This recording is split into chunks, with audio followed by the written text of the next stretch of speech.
The finance minister's comments come a few days ahead of the African Development Bank Group's 2022 annual meetings, which will be held in Accra from the 23rd to the 27th of May 2022. With the disruption of food supplies arising from the Russia-Ukraine war, Africa now faces a shortage of at least 30 million metric tons of food, especially wheat, maize and soya beans, which are imported from both countries. Earlier this week, President of the African Development Bank Group, Dr. Ofori-Atta urged the United States to back the institution's $1.5 billion emergency food production plan. The plan seeks to avert a looming food crisis in Africa. It is also anchored on the provision of certified seeds of climate-adapted varieties to 20 million African farmers. Dr. Ofori-Atta said the African Development Bank will invest $1.3 billion in the plan's implementation. Ken Ofori-Atta spoke during a virtual meeting of African Ministers of Agriculture and Finance on the African Emergency Food Production Facility.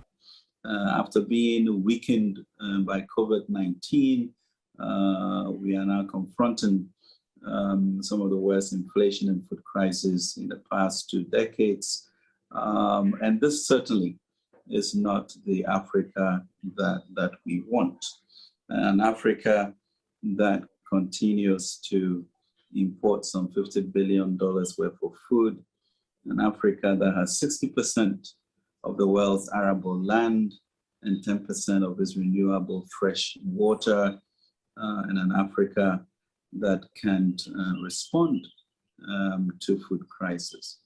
I think for a lot of us also as finance ministers and citizens of this land, is a surprise and shock to also learn that a country such as Ukraine could have a market share of about 20% of the world's supply of wheat.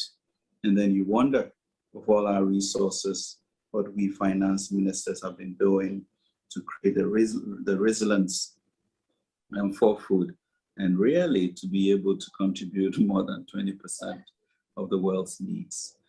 So here we are, and we thank the bank for coming through on this. Now, the urgency of that is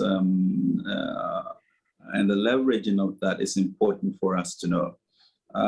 By successfully raising $1.5 billion, pray that this becomes so after this AGM, the bank will be able to ensure that some over $11.5 billion worth of food is brought back on the continent. That is leveraging the $1.5 billion 8 times and over.